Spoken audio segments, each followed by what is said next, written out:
жумуш берген жерлер баардык эле ширкеттешип эле жанагы буларда качак деп коет. Бул нелегальный, эч кандай каттоодо турбай, мамлекеттерине налог төлөөдөн качып, биздин кыргыз кээ бир эме кечирип койгула, баарыбыз эле аял кишибиз, акылы тайкы десем эч кандай жаңылышпайм. Анткени өзүн сыйлай албаган, мекендешин ушундай оор кырдаалда сыйлай албаган мекендеш аялдарыбыздын көпчүлүгү десем деле болот, ошондой нелегальный иш ширкетин ачтым деген түрк жарандары менен биргеликте тиги кыргыз аялдарын алдашып, менин ширкетим бар, мен ошол жерде секретарь болуп иштейм деп туруп алып келип алып туруп, ошол түрктөрдүн колуна салып беришет ачыкчасы. Алар деген эч кандай түшүндүрүү иштерин дагы жүргүзбөстөн туруп эле паспортторун колунан алып коюп, анан кийин аларды апарып жумушка беришет.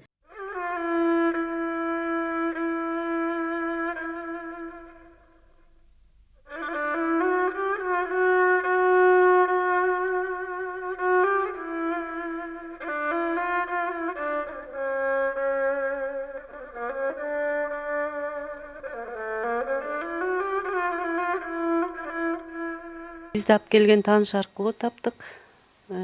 Кемпир бакканга киргизишти. Ошол убактарда бизден 1 айлык комиссионный акчаларыбызды алышты.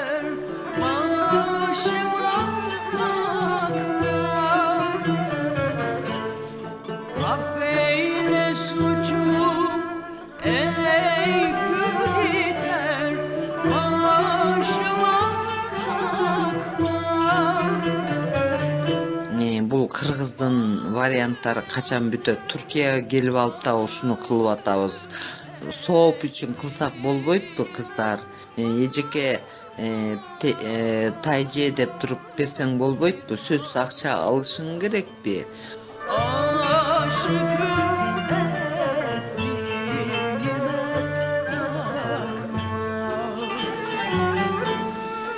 Ошол мен келген жылдары 2014-жылы келгем да, ал убакта комиссионный берет деген эч түшүнүгү жок болчу. Бизди ишке берген фирмалар каршы тарап деп коет, ошо патрондордун өздөрүнөн алчу да.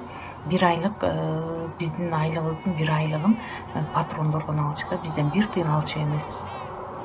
Анан эле 2015-жылы башталды да, кыргыздар массага келип баштаганда эле биздин кыргыз фирмалар иштей башташты. Өзүбүз деле кыргыздар ушул акчабызды бербейт, кыйнайт. Булардын астына бизди басындырат. Биз булардын астына эч убакта басынбайбыз. Өзүбүздүн арызыбыз укугубуз бар. Туурабы? Кыргызстанда да укугубуз бар, бул жерде да укугубуз бар.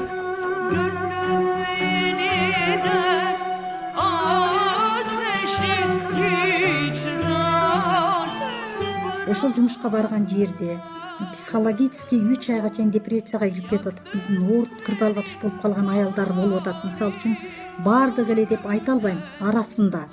Мына ошол кырдаалдарга туш болуп, кээ бир кыргыз мекендештерибиз өзүлөрүнүн төлөп келген жанагы жол акыларын дагы актай албастан кайтып кетүүгө мажбур болуп жатат.